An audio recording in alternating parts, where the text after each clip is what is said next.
Okay, well, thank you everyone for joining our webinar today, The Impact of Health Literacy on Maternal Health Outcomes.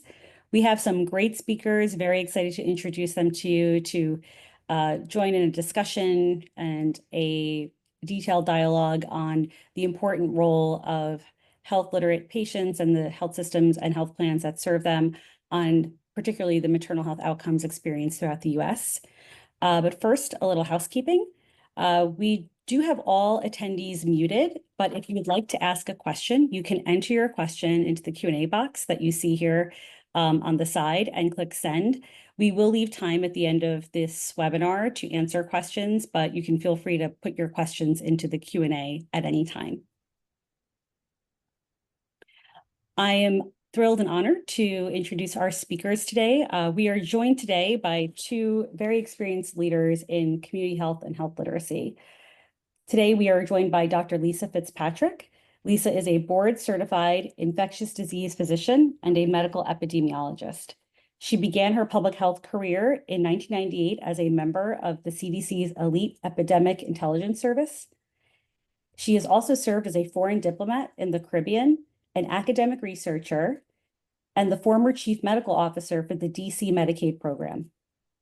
Lisa is a member of the Institute of Medicine National Academy of Sciences Roundtable on Health Literacy and an Aspen Institute Health Innovator Fellow.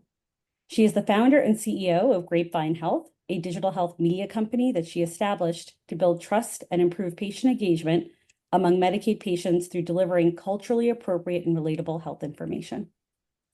Thank you, Lisa, for joining us today. Thank you for having me. Also joining us today is my colleague, Christian Bagge.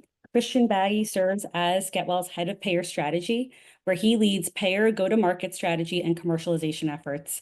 Prior to GetWell, Christian served in many roles in the health plan and member engagement space, including as vice president of sales at Impulse Mobile, and several sales and business development leadership positions at engagement organizations such as Novu Health, CareNet Healthcare Services, Silverlink Communications, and My Health Direct. Thank you. So a little bit about the organizations that they represent today. We will show a little bit towards the end of this webinar, some examples of the health content that Grapevine Health produces and how they really engage the communities that they work in with trusted, relatable, authentic health literacy initiatives. Grapevine Health is an organization with a mission to create relatable, compelling health content that increases health literacy, promotes trust between patients and medical professionals, and improves health outcomes for underserved communities. And here at GetWell, we are for 25 years the leading digital engagement platform that serves patients, members, and consumers with tech-enabled whole health solutions. Christian will share with you some of the programs and initiatives we have that support community health. But we are joined absolutely by some experts today with deep knowledge on how to effectively engage members and patients and consumers everywhere that they are. So today we have some objectives here that we want to make sure we're covering. So in today's discussion, you'll hear about the state of maternal health disparities and how to address them. You'll learn some strategies for designing maternal health programs that effectively engage, reach, and change behavior for patients, members, and consumers. You'll hear a lot about how health literacy is critical and important in empowering underserved populations. And lastly, we'll share some outcome data and results from some maternal health programs that we have put out into the community and the impact that they've had on mothers. With that, as you can see, maternal health has been a topic of national discussion and a public health area of focus, and for good reason. The US has the highest maternal mortality rate of any high-resource country. Black women are 3 times more likely to die in childbirth than white women in our country. Black babies have a much higher, 14% higher rate of infant mortality and low birth weight compared to other races. Over 700 women die each year during pregnancy across all cohorts. And in the US, Medicaid supports 42% of all births. So this sets the table really for understanding why this is an imperative for us to use education, content, and outreach to change and reverse these trends. And with that, I'll turn it over to Christian to share his thoughts. Thank you, Stacy.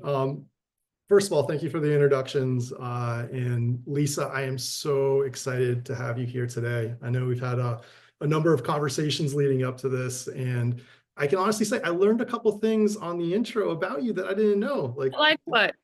like the ambassador, or like, being the Caribbean, I don't know if it was ambassador, but like that, and then the Aspen Fellow piece of it as well. So, I mean, you've had a great career, and after hearing like, introing you first and then putting me afterwards, I feel like, I got some work to do. Unnecessary. We're all doing our bit. But I, I think this conversation today, the way we're going to do it, and Stacy did a great setup, is really to have a conversation, because I think you have a lot of great thoughts that are based in a lot of the experiences you've had over your career. And, seeing that this is such a big issue within the country, obviously I thought, we need to get out there and speak about it. So when you look at these stats, I know they've been out there, and us in the industry have seen it for quite some time, and sort of know what we're up against. Does anything like surprise you to see this? Like, just taking a step back. I mean, we know it's not looking good, but like, are you surprised that we're having these issues, or do the stats surprise you at all?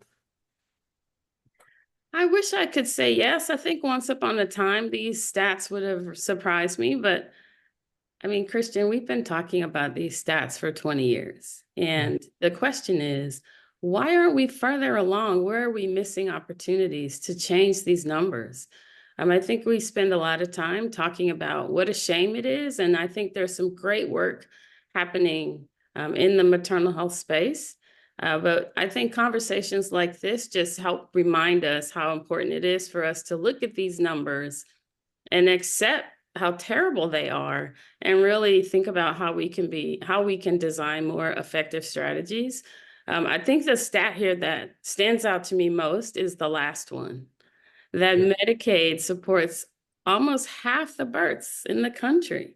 I think a lot of people don't realize how important that is, especially at a time when Medicaid is really embattled and we're not sure what's going to happen with the Medicaid program. But Medicaid is a lifeline for so many people. And unfortunately, having worked in the Medicaid space and been a Medicaid provider for many years, the program is still very stigmatized. And I think we have to do whatever we can to elevate the voices of patients, communities, and the providers that serve them, so people realize that Medicaid is a critical service. And so that stat to me should stand out to anyone who's listening to this, because I think there's not a lot of awareness about the volume of people who actually rely on the Medicaid program.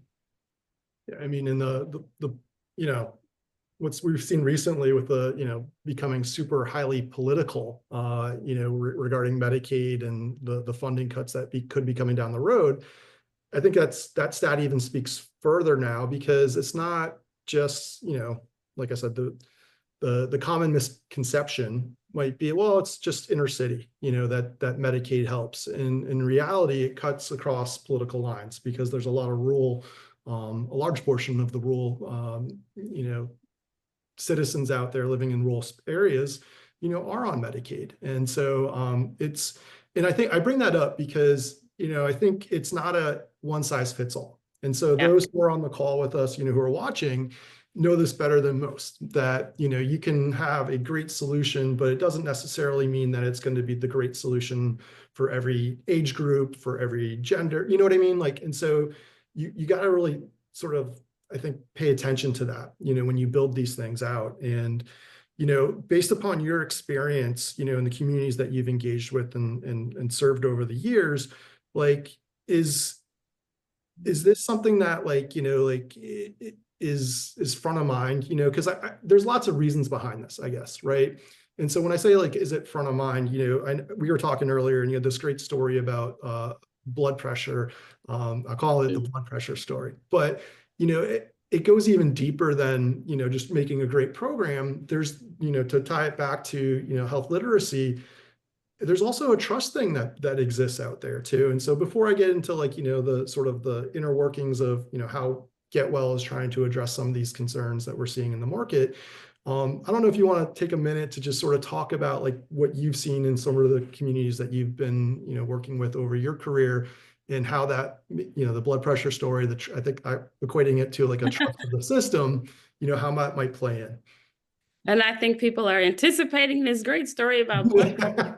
I have a lot of those stories, but I think the one you're referring to it requires a little bit of a backstory. So before I started Grapevine, I worked in safety net health systems.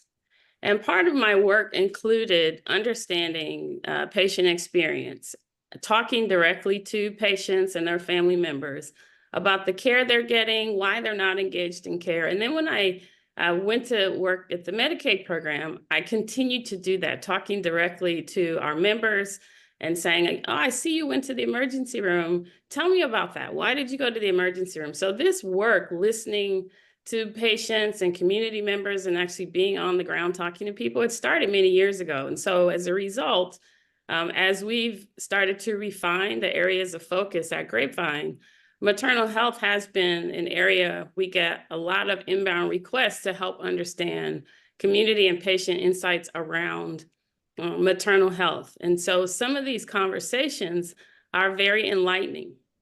And I think the story you're talking about, Christian, is a woman who delivered a few months before I talked to her.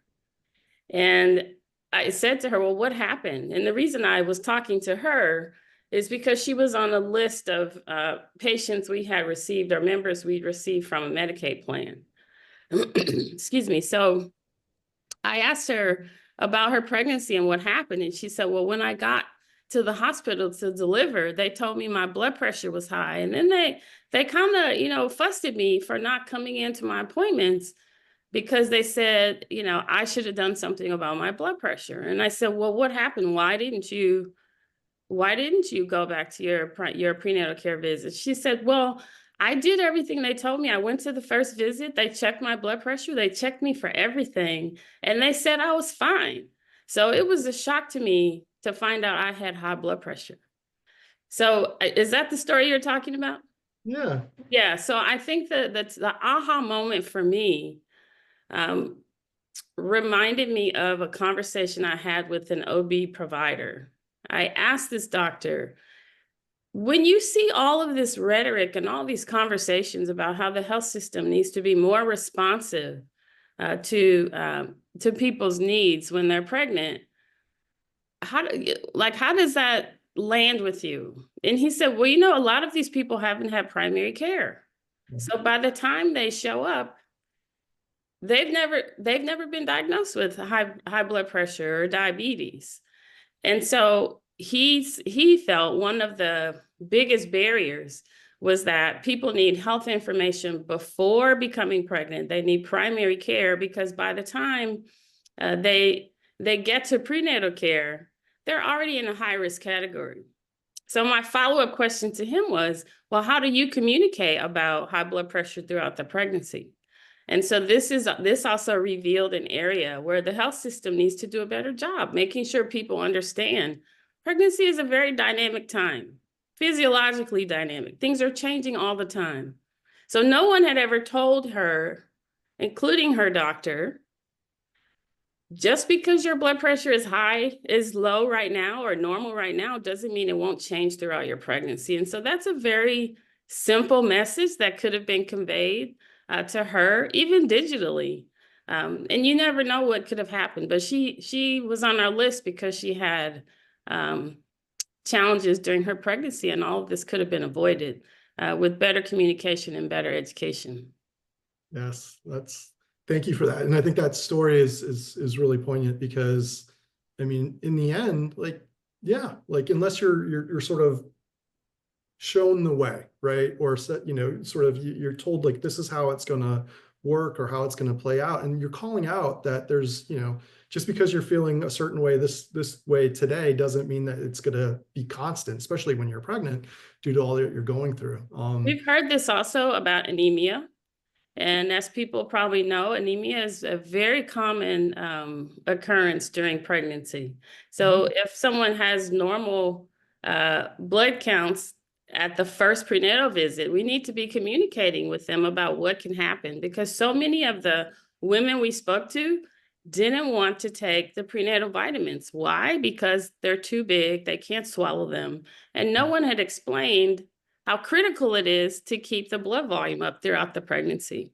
So I have many, many stories like that, but I hope people are getting the impression that we can't take it for granted, that people understand these things. And the final thing I'll say about this is, where are people getting information during their pregnancy? Well, it's the name of my company. They're getting it through the grapevine. Maybe they live in a household with their grandmother and their mother, and that's where they turn for prenatal care advice because they've seen it happen. Their experience, anybody who's been a patient of some kind has some experience. So someone may call you and say, well, what happened when you had this happen? And so a lot of the women we spoke to said they relied on this information they were getting through the grapevine about pregnancy. And some of it's accurate and some of it isn't. So we need to find ways to understand, what are people learning through the grapevine, and where can we intersect or interrupt the inaccurate information they're getting. We learned a lot of that through our qualitative work, just talking to people and having discussion groups about this. So you brought up a bunch of good points there. That last one I want to circle back to, because I got some something I want to connect it to in my life, if you don't mind, a little bit later. But Stacey, if you want to flip to the next slide, what you said before that last point is sort of like when you were talking about the anemics and how that's important. And I can relate it back to, like, I've run many Part D medication adherence programs over my career. And it's funny when you see people that are taking these medications, and as someone who's in the engagement space for as long as I've been, then all of a sudden you see them stop.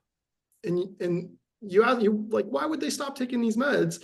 Well, they stop because they feel better. And like, what I want to type back in a text message or send them a letter or whatever it is like, no, you feel better because you're taking the medication, right? And the reason, it's that feedback loop, right? That maybe they didn't get, or maybe, it wasn't really clear, that explanation. So that goes back to that health literacy and explaining, how that should work, and, setting the right expectations when you get that class of drug or whatever it might be. I love that you're bringing up this example, because we have a lot of qualitative information around this also.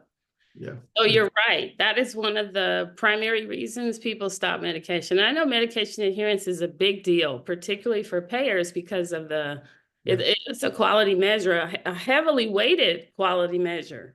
Right. But what we've learned is that sometimes people stop taking their medication because they didn't trust they needed it in the first place. They also may not be picking up their medication because they're getting some kind of medication from a friend or a family member, but they're not telling us when they come into the health system. So I think this is probably a topic for another or another discussion.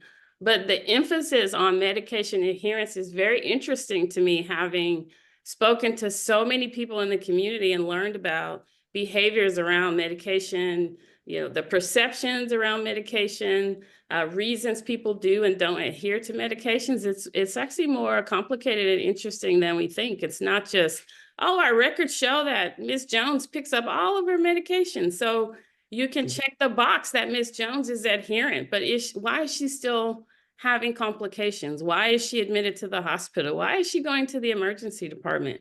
Because Ms. Jones isn't taking her medication. So it's a great example, but I also think is directly linked to health literacy, helping people understand why the medication is necessary. And I've had to explore this a lot because I've been accused on the street of being a drug dealer. Doctors are drug dealers. All you do is prescribe medication. Yeah. But when you take the time to explain to people the purpose of the medication and how it's replacing some function in the body that's lost as a result of their condition, the light bulb goes on. But we don't take the time, I think, to explain this to people. And so this is also under the health literacy umbrella. Well, yeah, and I love that light bulb, because like it is so true. I mean, like, in the end, as someone that is used different types of engagement to get people to take action, to get members to take action, it's like the what's in it for me question, right? And unless you answer that and sort of set expectations, who knows what you're going to get? First of all, if you don't answer the what's in it for me, then you're not going to end up being, being able to sit there and really explain to them why it's important, right? And then if you're not sort of giving that long-term view of like, hey, this is what it's going to look like, this is why we're talking about, this is the importance, and say it in a way in which they're going to understand and it's going to resonate, then if you're not doing that, then you're just sending a lot of messages or sending a lot of mail. So yeah, we have to take the time to really understand how people want to receive information and how they best consume it. I recently posted something on my LinkedIn page with a teacher who's greeting each student the way they want to be greeted in the morning. And I think it's such a brilliant example. In the clinical setting, are we asking people, do you want to receive this information in a written form? Do you want a video? Do you need audio? How do you best learn? And I think until we routinely adopt approaches like that, it's going to be hard to figure out how you tailor this communication so that people really connect with it and act on it.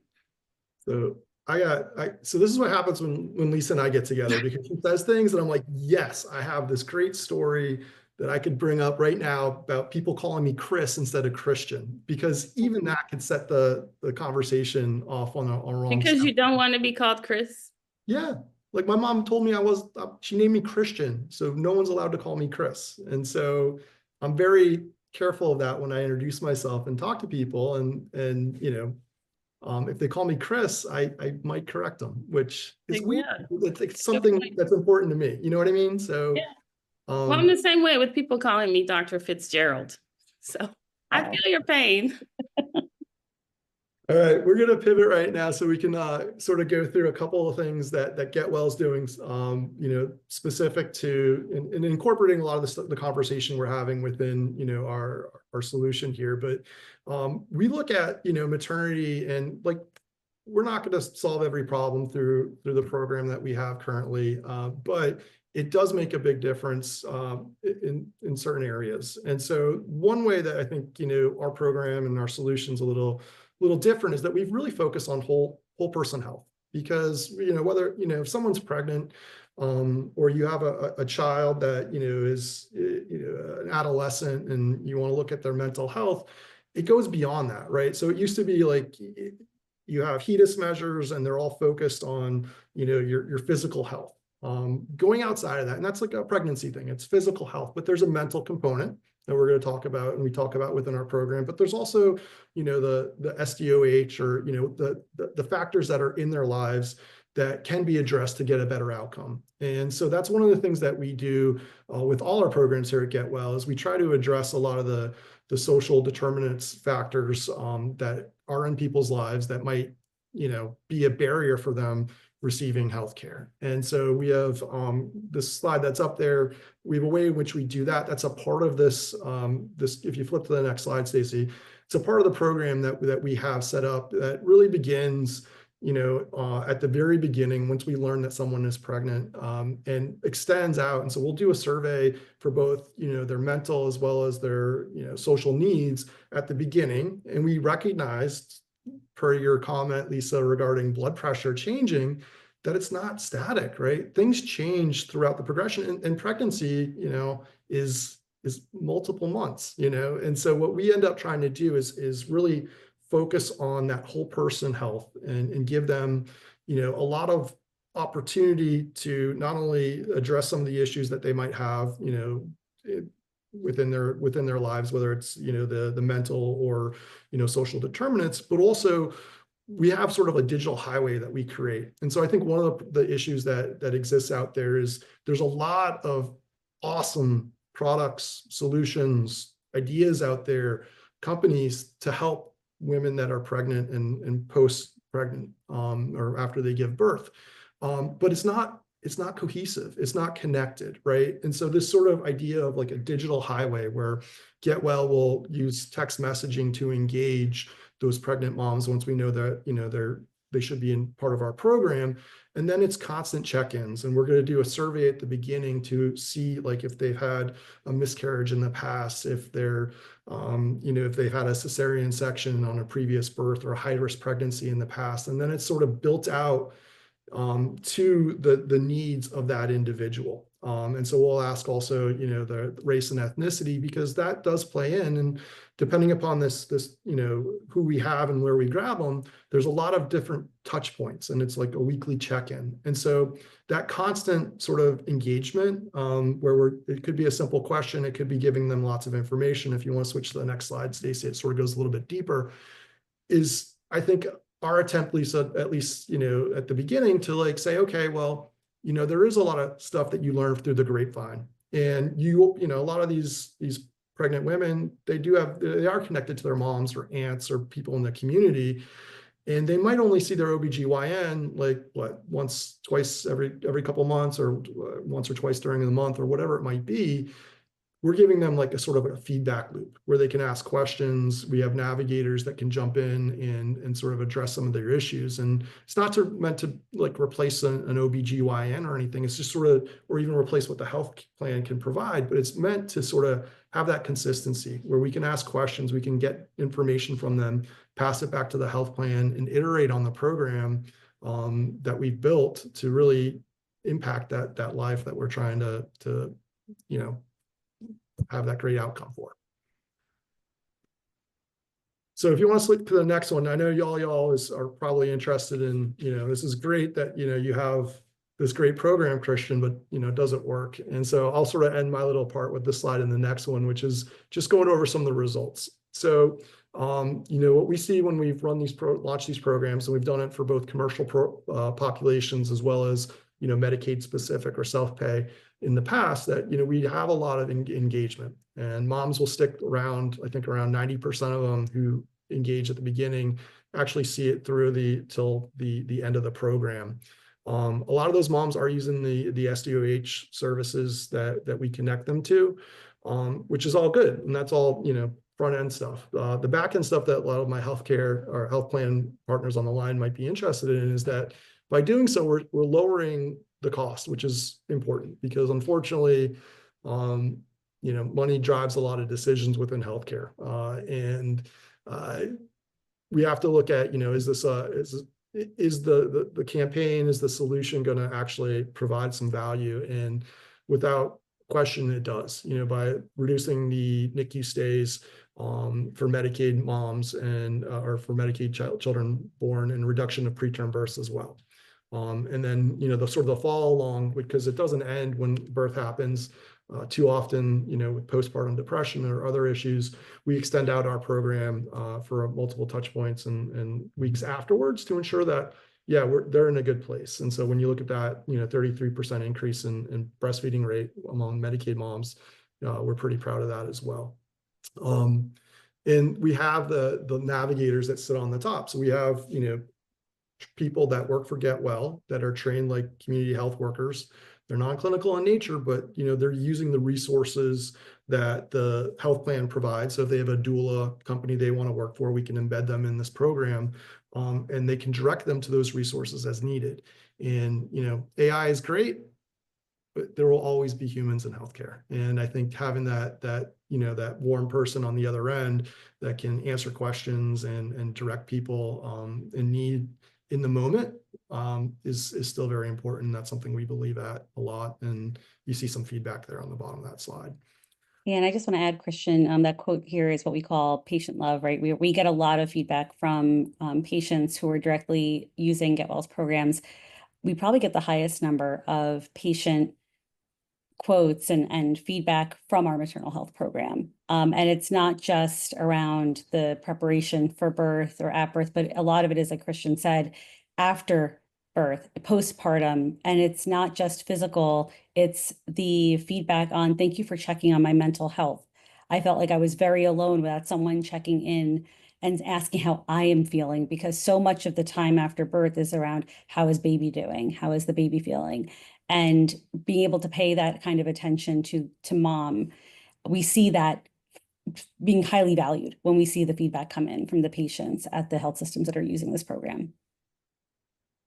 Well, I think that's what it all comes back to. I mean, Lisa, like, you're having those conversations in the street with those folks, and you're taking that information, the data that you're collecting there, and iterating it on, into the programs that you're building and the communications that you're building. So, Stacey, I don't know if you want to skip. The next slide is really specific to Medicaid sort of results. So it looks a lot similar to the other one. We're happy to pass this out when we're done with this, but I want to get it back to Lisa. I And just wanted to make one point though, before you leave that discussion. sure. So at the beginning of the webinar, you asked me if I was surprised by any of the stats. And while I'm not surprised, I think one of those stats we need to talk more about is why, as an industrialized nation, we have such high rates of maternal morbidity and mortality compared to other countries that don't have the resources we have. And I think the point you're raising about social support is probably the reason. We really need to build community around people during pregnancy so that people know that they're supported. And this extends into the clinical setting. I mean, so many people, we've heard this over and over, feel like they're not being heard when they have a concern and it's dismissed. So that's also part of the community that listens and supports you. And I think we need to do a better job of that.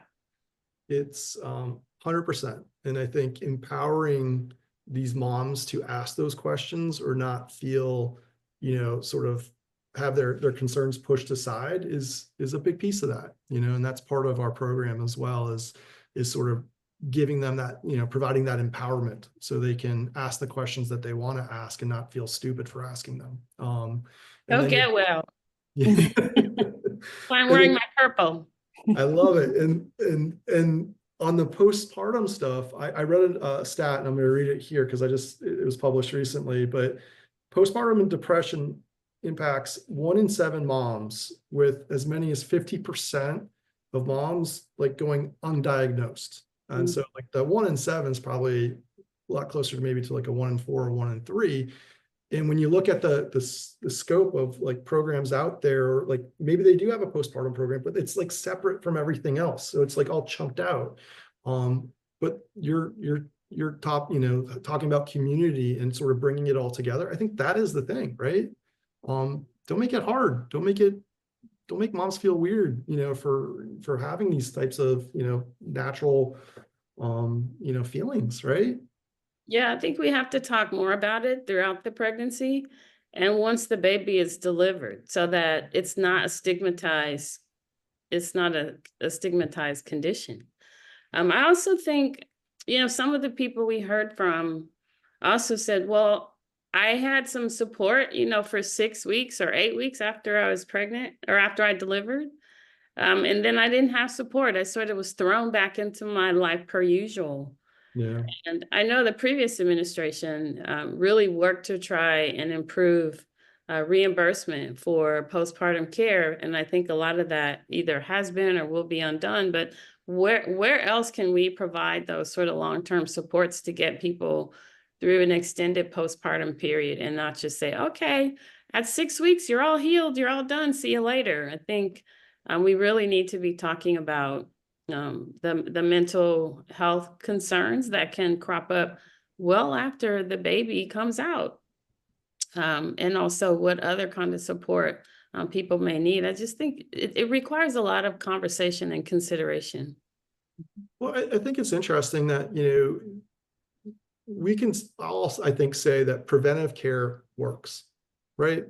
Go get your colonoscopy, if you do it, then, you have a better chance of catching something early, right? But it's not applied evenly across, like outside the physical spectrum. It's not applied evenly, right? And so like I love this idea of getting out in front of things before they become a thing, right? And it doesn't mean that like, through a great, video or whatever it might be is going to end up turning it into like a non thing. But like if you educate and you let them know like, hey, this could happen or this has happened, then you're not just